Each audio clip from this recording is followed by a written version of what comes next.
ॐ तव कथामृतं तप्तजीवनं कविभिरीडितं कल्मषापहं श्रवणमङ्गलं श्रीमदादतं भुवि गृह्णन्ति ये भूरिदा जनाः।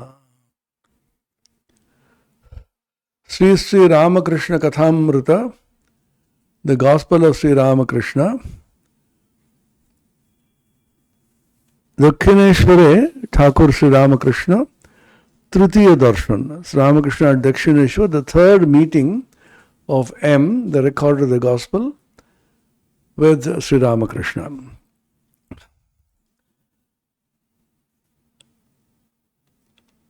Sri Ramakrishna says, এই ছেলেটিকে দেখছো, এখানে একরকম দুরন্ত ছেলে বাবার কাছে যখন বসে যেমন জুজুটি, আবার চাঁদনিতে যখন খেলে তখন আরেক মূর্তি। এরা নিত্যশুদ্ধের থাক, এরা সংসারে কখনো বদ্ধ হয় না, একটু বয়স হলেই চৈতন্য হয় আর ভগবানের দিকে চলে যায়। এরা সংসারে আসে জীব শিক্ষার জন্য, এদের সংসারের বস্তু কিছু ভালো লাগে না, এরা কামনী কাঞ্চনে কখনো আসক্ত হয় না। He is referring to Narendra, future Vivekananda, who was picked up, trained, groomed, empowered by Sri Ramakrishna, as you all know. Sri Ramakrishna said his mind was soaring higher and higher and higher, and all the various relative universes were transcended, and he entered into the divine world, which is beyond all name and form. But strangely, even there he saw 7 rishis, Sapta Rishi Mandala it is called, absorbed in meditation and samadhi. Then he thought to himself, all the Deva-Devis, gods and goddesses and forms and names are all left behind. But what should have been the power of renunciation, of devotion, knowledge, extraordinary spiritual wisdom and attainment of these sages, Saptarishis, that they got this highest position. That was the luminous region, the Hiranyagarbhaloka maybe. The whole thing was filled with the light of consciousness. Jyotirmaya Jagat. Then he suddenly saw a portion of that light of consciousness getting condensed in the form of a small child. And the child came to one of those rishis, and in a very, very sweet voice, Veena Ninandita Kantha. There is the statement by Swami Sharadanandaji in the Leela Prasanga, the great master, the divine play. Such sweetness in his voice, divine voice, it put its gentle arms round the neck of that sage, and by the divine touch of this extraordinary child, the samadhi, God absorption of the rishi, broke, and he gently opened his eyes. And he saw the divine child with so much of love and feeling, as if that is the treasure of his heart. Then the child whispered into the ears of this rishi, I am going, you also should come after me. আমি যাচ্ছি, তোকেও কিন্তু আসতে হবে।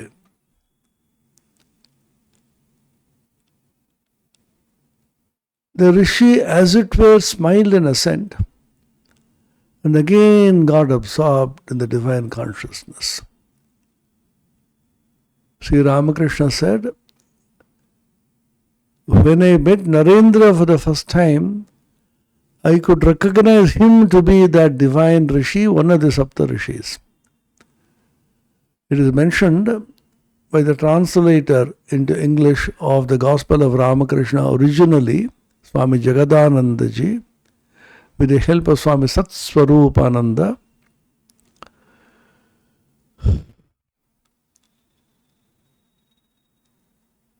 that the four important rishis among the seven are Sanaka, Sanatana, Sanandana, Sanat Kumara. So Swami Vivekananda Narendra belonged to one of them, and he says,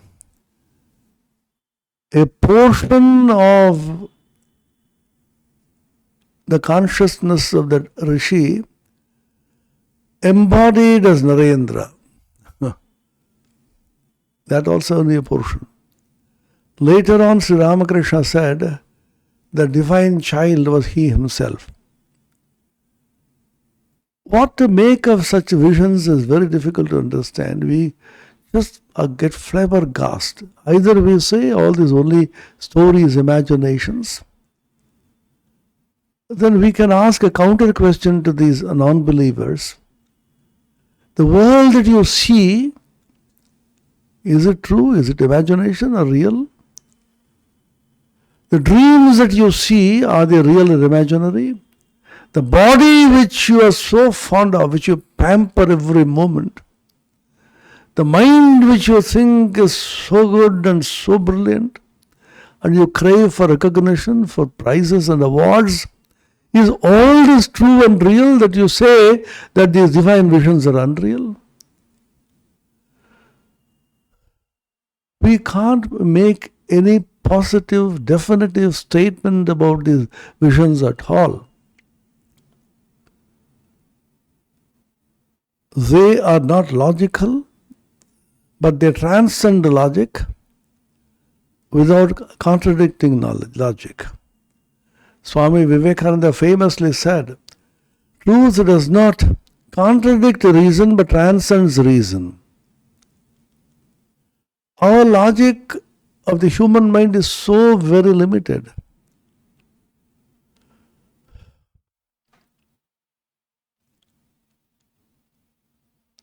There is a book by Roger Penrose, the person who got the Nobel Prize last year for physics. He wrote 3 books. The first one was Emperor's New Mind. It is a parody on Emperor's New Clothes. All of us know the story which we have read in school of how a king, absolutely a dunce, but so proud of his kingship, was hoodwinked by his ministers.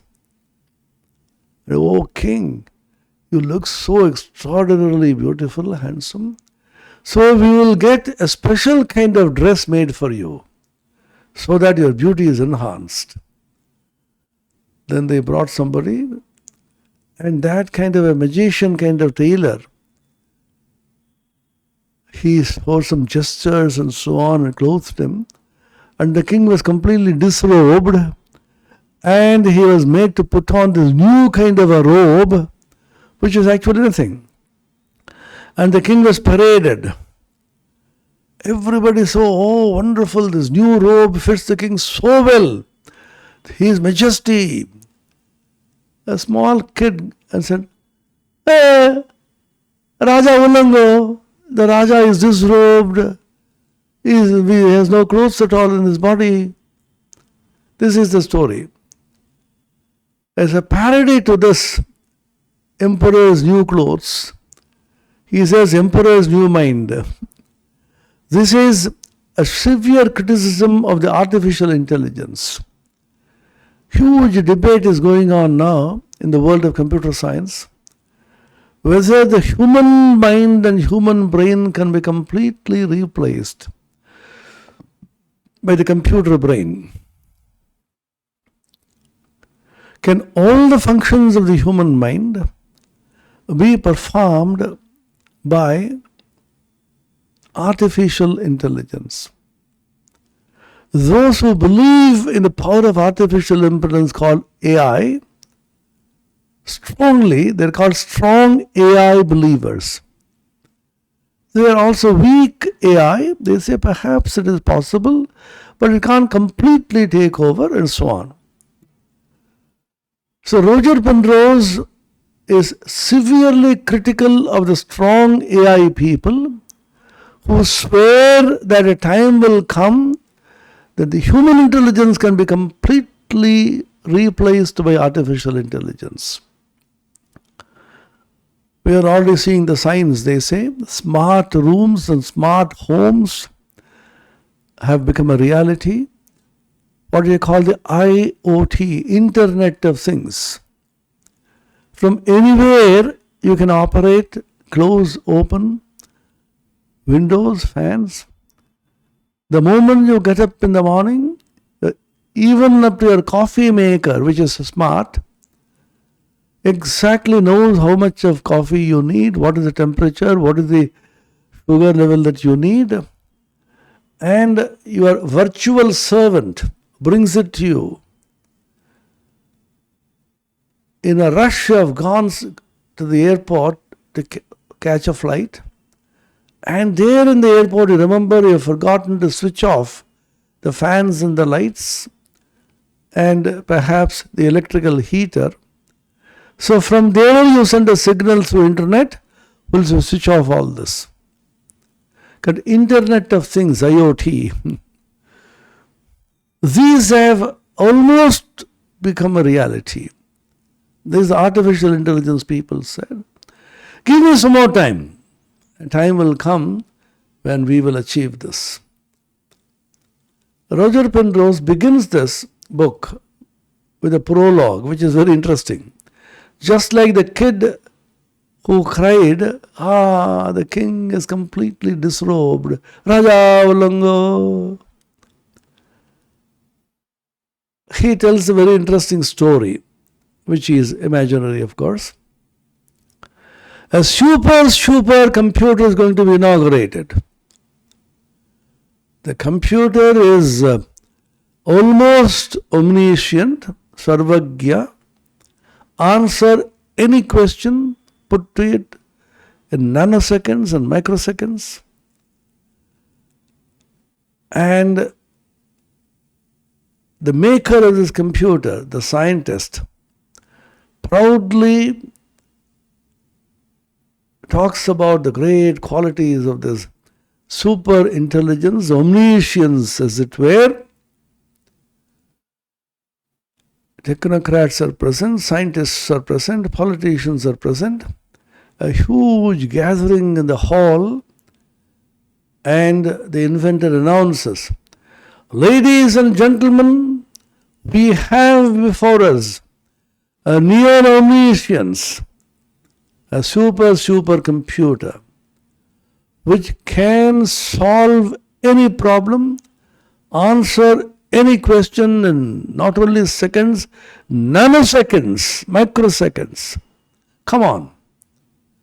I have a novel way of inaugurating this computer. Maybe the President of the United States and so many of his cabinet colleagues are present.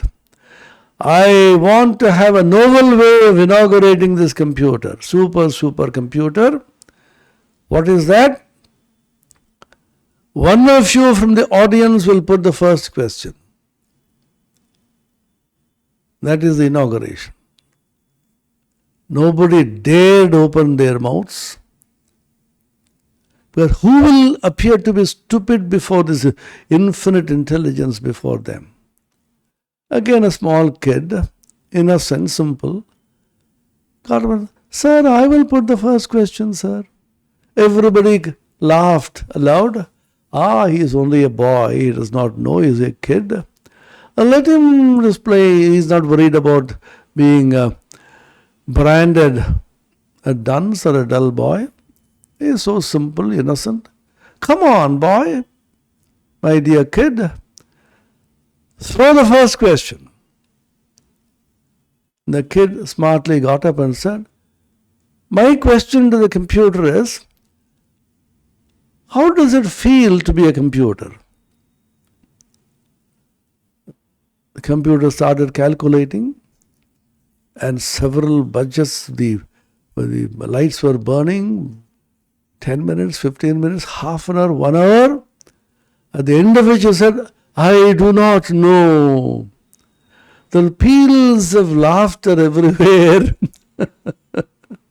The supreme intelligence, the artificial intelligence, the computer intelligence has been defeated by a simple question, which means the computer is not aware that it is doing all that it is doing.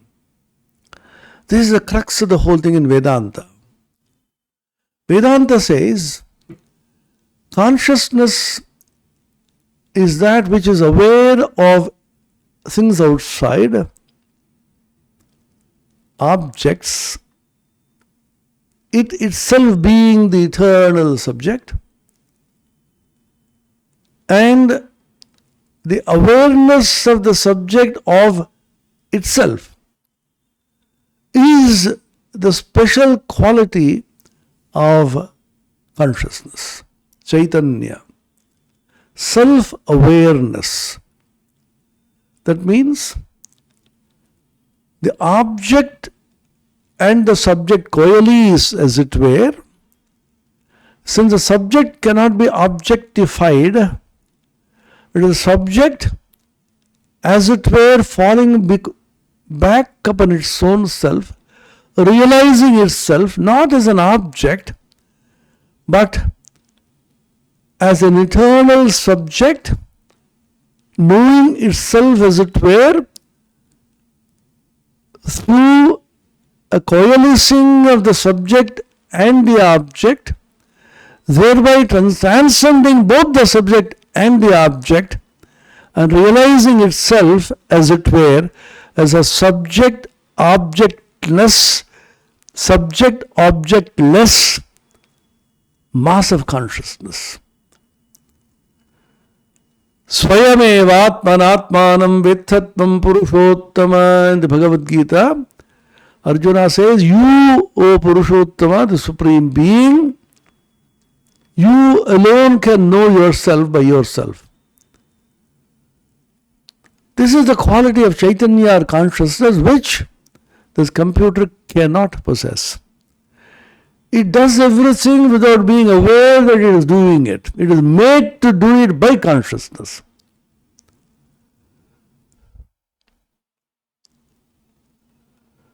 Sanghātasya pararthatva. There is a statement in Sankhya Karika. The Sankhya philosophy says anything which is a compound, which is put together, composed, that cannot be for it's for something else. You build a house. It's a compound. It is composed. So many materials. What is it for? It is for somebody else to live in it. That which is composed, which is a compound, has to be for something else, not for itself. Pushing it further, this argument, that which is uncomposed, partless, niravayava, homogeneous, ekarasa, vijnana ghana, mass of consciousness, that is not for something else, that is just itself. Most of the people in the West find it very difficult to understand this idea, and therefore they have called it the hard problem of consciousness. There's nothing hard about it. The subject experiencing the object through a process called experience. The subject is called the Gyata, the knower. The object is called the Gyeya, the known. And the process is called Jnana. Gyata, Jnana and Gyeya. Similarly, you see something. That you see is called a Drishya. The subject which sees is called a Drashta. And the act of seeing is called Darshana. So you have a Drashta, Drishya, through Darshana. Everywhere there is three. You hear something, there's a Shruta. The person who hears is called a Shrota. And the act of hearing is called Shravana. So everywhere there is a three, the triad, which is called a Triputi, three in one. And when the Triputi completely vanishes, the Shrota, Shravana and the Shruta, Drashta, Darshana and the Drishya, Gyata, Jnana and Gyeya, all the three of them coalesce into one. What remains is pure, undifferentiated, nirvishesha Vijnana. This is called the Atman, this is called the Brahman. Is it possible? Vedanta, the Upanishad, always going by direct experience, simple daily experience, asks the question, what happens in Sushupti, deep sleep, dreamless sleep? In Sushupti, dreamless sleep,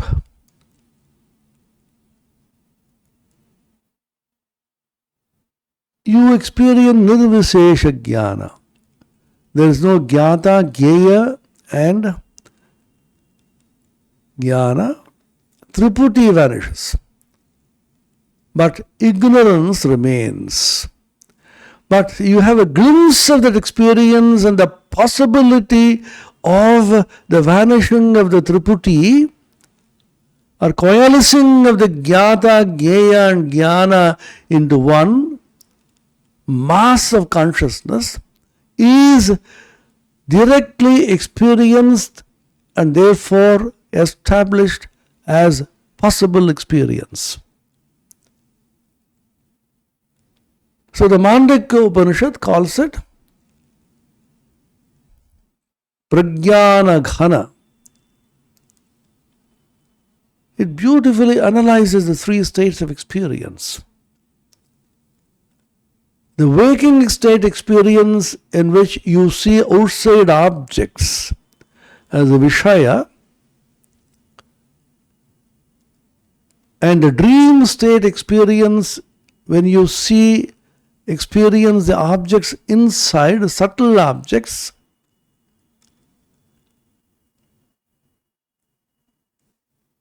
and in deep sleep there is no experience at all.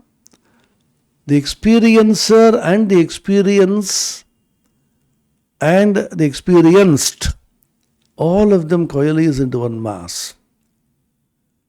So the waking state experience is called Bahishprajna. The dream experience is called Antahprajna. And the deep, profound, dreamless state experience is called Prajnana Ghana. And that which is still beyond this, neither Bahishprajna nor Antahprajna nor Prajnana Ghana, nor a state which is a mixture of all this, between this, the supreme, non-dual, unknowable, unthinkable, unseeable, tranquil, and always auspicious. This is the state of Turiya. This is the Atman, and this has to be realized. Just think about what levels of experience they have gone to. Na antah pragyam, na bahish pragyam, no bhayata pragyam, na pragyanaghanam, na pragyam, na pragyam, adrishtam avyavaharyam, magrahyam alakshanam, achinthyam avyapadeshyam, ekatma pratyayasaram, prapanchopashamam shantam shivam, advaitam chaturtham vanyante sa atma savigneyaha. Great mantra in Mandukya Upanishad. So you have an experience in which you have a direct knowledge of the subject-objectless consciousness. So it is possible. So the transcendental experience called the Turiya is of this nature. So when we say these great experiences or spiritual experiences are not scientific, we should ask, what is the science that we are talking about? What is the science behind the dream? What is the science behind sleep? Neuroscientists and neurophysiologists are struggling to understand the sleep phenomenon. What to speak of Turiya and consciousness and so on. What is profound, deep sleep? All your gadgets and all your EEGs and all your apparatus, all of them fail when you try to understand what is this state of deep sleep. Is consciousness existing in sleep or no? Vedanta has been struggling with this. Yoga has many things to talk about it. Various systems of Indian philosophy have talked about deep sleep, as well as the so-called modern neuroscience and neurophysiology. A simple experience which you have every day, dream and deep sleep, that you are not able to understand, and you talk about transcendental spiritual experiences like the Saptarshi Mandala experience which Ramakrishna got. This is the tragedy of the arrogance of the human mind. There are so many things in the world which are not explicable through this logic. In the Emperor's New Mind, Roger Penrose traces the history of mathematical logic and shows how Whitehead and Bertrand Russell's carefully built up system of mathematical logic was smashed to smithereens when Gödel came up with this famous theorem, the completeness inconsistency theorem. Consistency and completeness can never coexist. If a theory has to be complete, there has to be some internal inconsistency. If it has to be consistent, there has to be incompleteness. He said, within the framework of formalistic logic, there are certain truths which are neither provable nor unprovable within this system of logic. That is the outcome of the Gödel's theorem. There are statements. You can't prove the statement, nor can you disprove the statement. The statement about God, supreme consciousness, transcendental awareness, which Vedanta talks about, belong to this. Don't dismiss them as meaningless and useless. Nor do you say that they are real unless you have realized them. Only in wonder they say, I have no idea of this. A true scientist will say this. Or a still greater scientist like Einstein, Eddington, etc., they will say that there are certain things which we can't really understand. Our dull faculties can understand them in a most primitive form. Einstein said most famously, Einstein did not believe in the so-called religion, but he said, My religion consists of a humble adoration of an illimitable intelligence which our dull faculties can comprehend only in the most primitive form. The most profound and the most sublime emotion and feeling that one can experience is the sensation of the mystical and the religious. It is truly the source of all science. He who is a stranger to this emotion, who can no longer wonder and stand in rapt awe, is as good as dead. To know what is impenetrable really exists, manifesting itself as the highest wisdom and the most radiant beauty, which our dull faculties can comprehend only in the most primitive form. This feeling, this emotion is at the center of science. This cosmic, religious and mystical consciousness is truly the source of all science. This is Einstein speaking, not me. When Srinivasa Ramanujan, the Indian mathematical genius, was taken by Professor Hardy to England, Ramanujan was writing down in his notebook so many theorems. He says this boy is of the same class as Jacobi, Euler, and some of the outstanding mathematicians. So many theorems even now have not been really understood or proved. Hardy would ask him, Ramanujan, how do you prove these theorems? What is the proof of them? Like a child, Ramanujan would say, Sir, proof? I see that they are true. When you see something tangibly, palpably, clearly, what proof is necessary except that you see it? Sri Ramakrishna said, I see God as I see you. To Narendra he said, only much more intensely, and I can show him to you. I see Mother Kali clearly, palpably, tangibly as a living presence. How do you ask him to prove it? Suppose you come and sit here. I ask you, Sir, can you prove that you are sitting here? What is the proof? The proof is you are sitting here. That is the proof.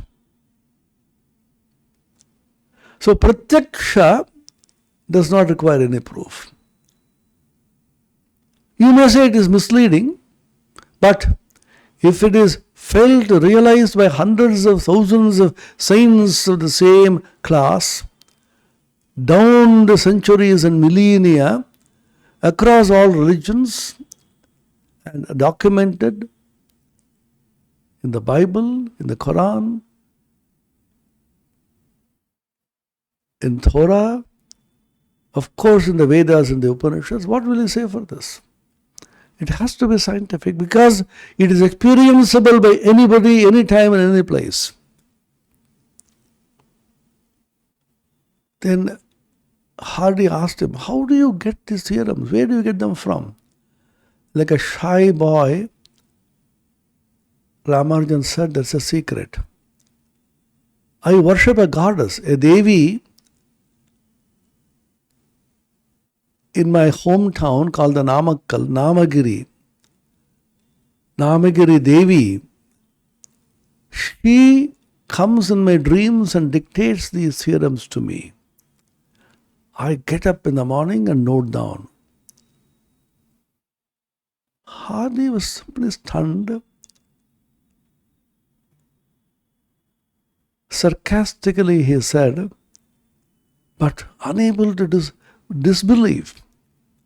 This boy is undoubtedly a mathematical genius, but hopelessly religious. is attributed to Hardy. This hopelessly religious people are the salt of the earth. Sri Ramakrishna was hopelessly religious, Jesus was hopelessly religious, Buddha was hopelessly religious, within quotes.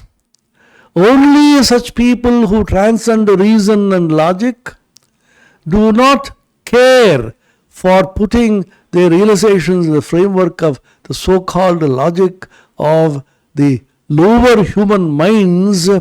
These are the saviors of mankind. These are the salt of the earth. Lesser people will try to prove them and put them into logic, but not they. They actually see. Therefore, in India, philosophy is called darshana. What is darshana? Darshana is something which you actually see. Darshana means actual vision. You see God, you see the spiritual truths palpably, and then you know that they are actually true.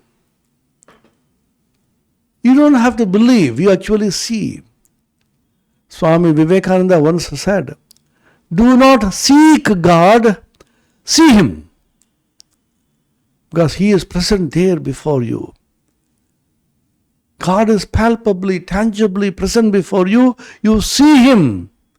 Do not try to seek Him.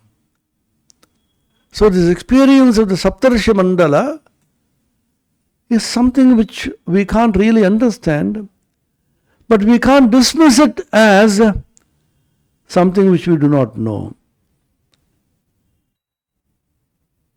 This is real, this is tangible, this is realizable. And therefore, such experience which are spoken of in the Upanishads and the Vedas, and which have been documented and repeatedly experienced by so many, they have to be true. So I was talking about the Saptarshi Mandala experience of Sri Ramakrishna. When he actually realized these truths, saw Narendra sitting there as one of the Saptarshis, and realized that these things can happen, do happen, and they are a reality which have been happening down the centuries and the millennia, seen by hundreds of thousands of rishis.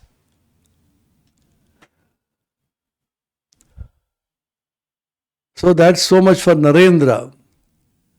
The moment Ramakrishna saw Narendra, he realized that Narendra was one of those Saptarshis. He was brought down from there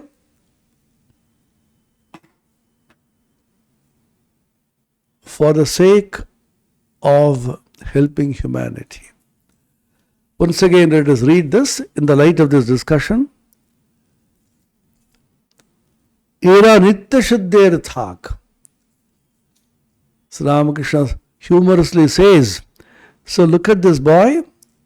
He seems so quiet and somber here.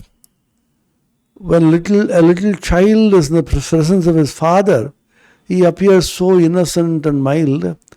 But when he goes to play with his friends, he displays a totally different form of aggressiveness and winning the play. Ira Nitya Shuddher Thak, Nitya Siddha, eternally free, eternally realized. Vedanta has a beautiful phrase with Bhagavan Bhashyakara Shankaracharya is very fond of using. Nitya Shuddha Buddha Swabhava, Atma. Nitya Shuddha, ever pure. Nitya Shuddha, ever pure. Nitya Mukta, ever free.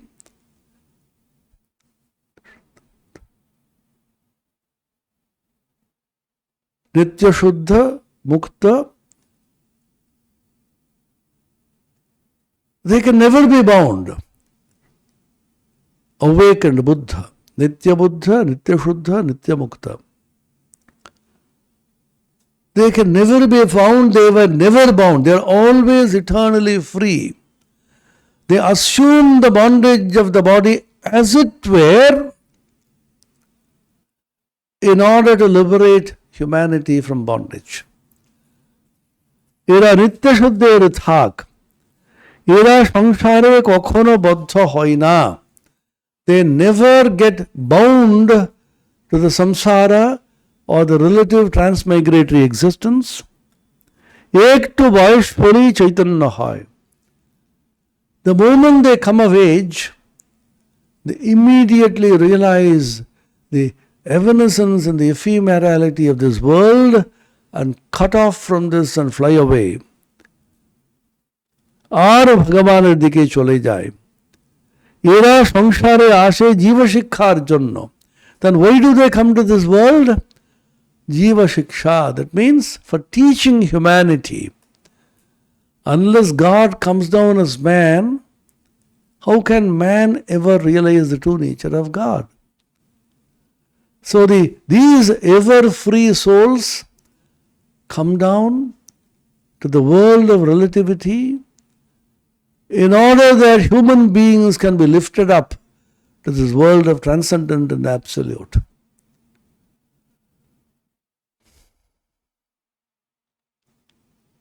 Why do they come down? What do they need? Narendra was in the Saptarsha Mandala as one of those rishis, absorbed in the infinite consciousness, enjoying absolute, infinite bliss.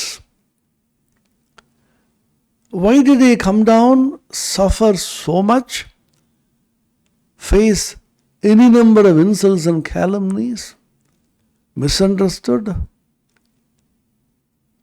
Had to struggle so hard to establish an organization which is committed to Atmano Moksha Jagathira, for one's own liberation and for the good of the world.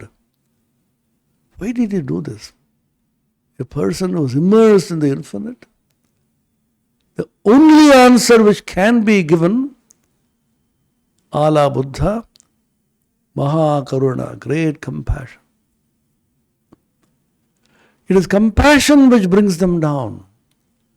Swami Vivekananda said, even if one man, one jiva, one being is bound and is miserable, I can take hundreds of bodies to liberate him from that bondage. Pranaya galita chittam jiva dukkha sahishnum drita sahaja samadhim chanmayam komalangam Vimala Paramahamsam Ramakrishnam Bhajamaha. The Dhyana Shloka, the hymn and meditation on Ramakrishna, composed by Swami Abhedananda. What does it say? Pranaya Galita Chittam, the Chitta melts in compassion, melting. Jiva Dukkha Asahishnum. He just can't tolerate and bear the suffering of humanity. He cries, he is restless, his heart bleeds when he says misery in this world. Swamiji said, Vivekananda, him I call a Mahatma whose heart bleeds for the poor. Everyone else is a Duratman. Unless your heart is moved to compassion, it bleeds for the underprivileged, the poor, the downtrodden, the deprived. What use is your education? About the educated people with having high degrees, Swami Vivekananda once poignantly said, so long as millions live in poverty and ignorance, I call every man a traitor who, having been educated at the expense of the poor, pays not the least heed to them. You have received from the society, from the poor, who have been ground to poverty because of lack of opportunities maybe. But you got the education at their expense. Remember this and give back to society what you have received. Einstein said a beautiful, famous sentence. 100 times a day I remind myself that my inner and outer life depends upon the labors of other men, living and dead, and that I should give in the same measure as I have received and am still receiving. This is called the concept of yajna, sacrifice. I receive something from nature, from society, from other people, and I have to give it back. Panchamaha yajna is mentioned in the Hindu scriptures. Pitru yajna, Mata Pita, your parents have given you this body and the wisdom and the samskaras which you possess. Then Acharya, Rishi yajna, the great Acharyas and Rishis given you knowledge. Then Bhuta yajna, all the beings around you. Nrijajna, the other human beings. And Brahma yajna, the Vedas, the Supreme Being, who gives you everything that you have. You owe everything that you have to Him, His grace, His power. So give back. These 5 Mahayajnas, Panchamahayajna is mandatory for every Hindu to practice. Samsare ashe jiva shikkar janno, just to teach humanity. Sri Ramakrishna wrote in a small piece of paper, Naren shikha debe, ghore baire hag debe. Naren will teach people and he will call upon sleeping humanity in and out of India. They have come to awaken people to realize their inner consciousness, thereby fulfill the purpose of their existence and expand in love and affection and express this realization in service. What is the use of your realization unless it expands in service? So Swami Vivekananda defined the motto of this great organization, Ramakrishna Mission Association and the Ramakrishna Mutt, which he established later on, respectively as a society and a trust. Atmano mokshartham jagadhitaya cha. And when he wrote the Niyamavali, the rules for regulating this organization, the Mutt, the first rule, he dictated it to his disciple. Bhagavan Sri Ramakrishna Pradarshita Pranali Avalamban Kuriya Nijer Mukti Sadhan ও সমস্ত জগতের সর্বপ্রকার কল্যাণ সাধনে শিক্ষিত হওয়ার জন্য এই মঠ প্রতিষ্ঠিত হইয়াছে. Look at the statement. Every word is important. This Mutt, Ramakrishna Mutt, and the twin organization Ramakrishna Mission, it has been established for what? সমস্ত জগতের সর্বপ্রকার কল্যাণ সাধনে শিক্ষিত হওয়ার জন্য. Every sentence, every word is important. To do good to the world in all possible means, all possible ways. What are they? Physically, mentally, vitally, intellectually, spiritually. Annamaya, Pranamaya, Manomaya, Vijnanamaya, Anandamaya. The 5 layers of the human personality, every one of them should have a proper growth. The physique should be strong, the vital energy should be strong, prana, the mind should be enlightened, mana, and the buddhi, Vijnanamaya, should deeply penetrate into the spiritual truths, and Anandamaya, the supreme blissful sheath, should constantly dwell in the supreme reality who is Ananda Swarupa, Satchidananda Swarupa. To be able to do this, you have to get training. The training to be able to serve society in all possible ways. So this Ramakrishna Math, on the one hand, is Brahma Vidya Research Institute, as the Swami Premeshanandaji, one of the outstanding great saints of our order, used to say, Brahma Vidya Research Institute, to realize the Supreme Brahman as your own Atman, Sa Atmana Moksha, and that should issue out. Your realization should issue out into the Jagat, out of compassion, to serve society, human beings and all possible ways. And what is the method? The method shown by Bhagavan Sri Ramakrishna. What is that? The harmony and synthesis of the four yogas, Jnana Yoga, Karma Yoga, Bhakti Yoga, and Raja Yoga. A comprehensive, total plan, a chart for self-realization and amelioration of the world. এরা সংসারে আসে জীব শিক্ষার জন্য।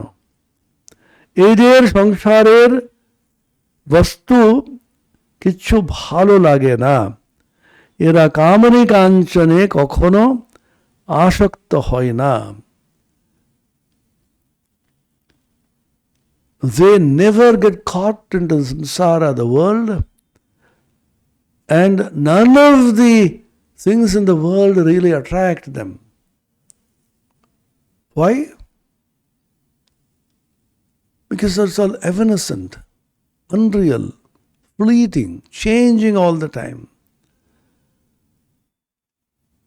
They never get attached to Kamini Kanchana. This phrase you will find in the Kathamrita innumerable times. By Kamini, it is not a woman. It has been translated in the English, unfortunately, as woman, and Kanchana as gold. That's a literal translation. But the Bengali meaning of Kamini, coming from Sanskrit Kama, means as the woman which seduces, seductress, where there is an element of sensual attachment, sensual pleasure. He used to say this in the presence of men. In the presence of women, he used to say Purush Kanchana.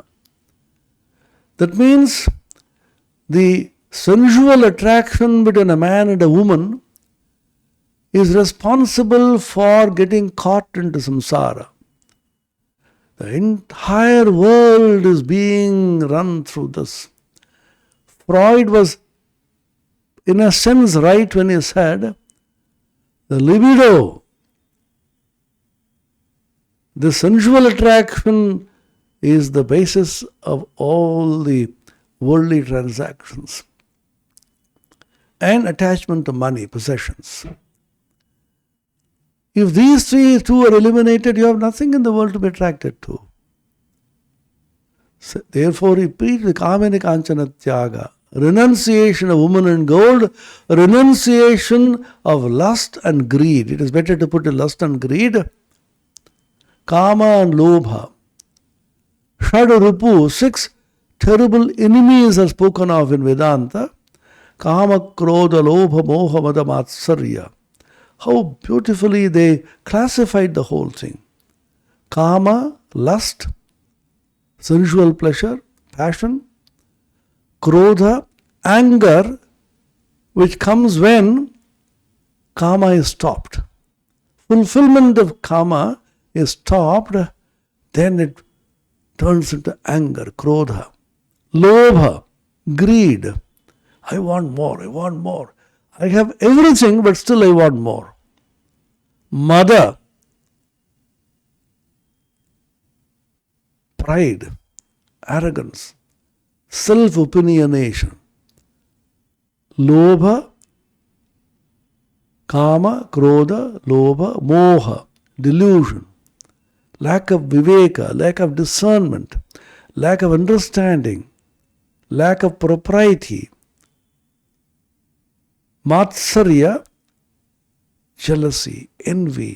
I can't bear somebody else becoming great, somebody else becoming richer, somebody passing the exam with high marks. I just can't bear anybody else's glory. Parashri Katarata. So these 6 are terrible enemies. Shad Ripu, Kama Krodha, Lobha Moha, Mada Matsarya. So Sri Ramakrishna particularly stressed upon Kama, when he means Kamini, and Kanchana, Lobha, greed for money, greed for possession, greed for wealth. So Kamini Kanchane Kokhono Ashakta Hoina. Then he gives a story from the Vedas. Vede ache Homa Pakhir Kotha.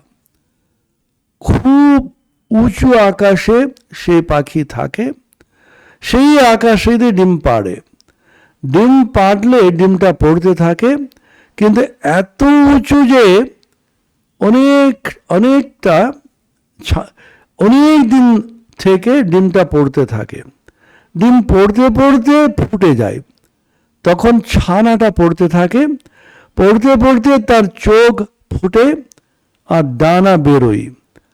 চোখ ফুটলি দেখতে পায় যে সে পড়ে যাচ্ছে, মাটিতে লাগলে একেবারে চুরমার হয়ে যাবে।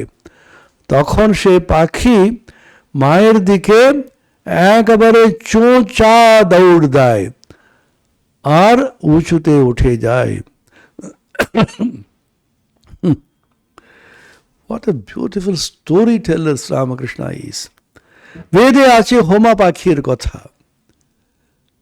Many people have tried, they could not exactly find the reference. Many portions of the Vedas have been lost, and Ramakrishna listened to these stories from so many different sampradaya sadhus. It's called Homa Pakhi. Homa Pakhi flies in such a great height, and at that point it lays an egg. খুব উঁচু আকাশে সে পাখি থাকে।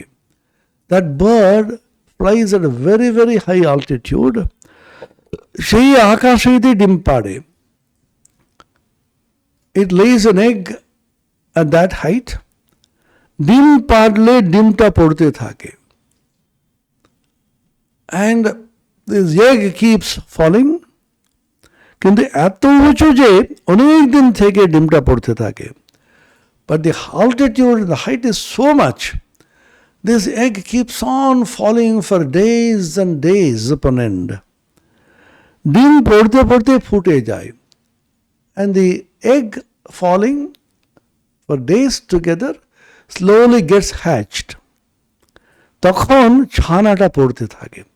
Then the small little bird which comes out of the egg, that keeps falling. পড়তে পড়তে তার চোখ ফুটে আর দানা বেরোয়।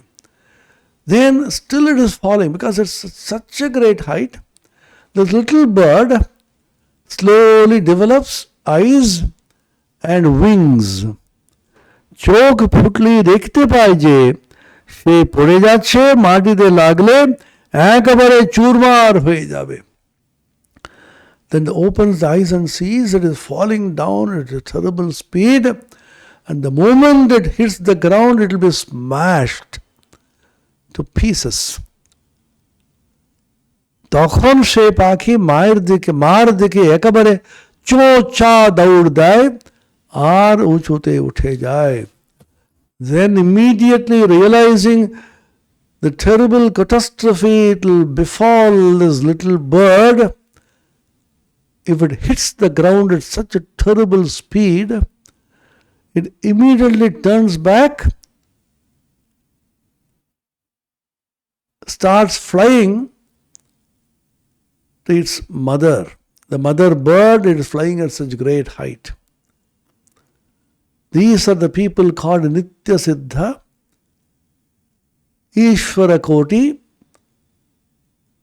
eternally free, eternally realized, Nitya Suri, constant companions of God who never get bound to the world.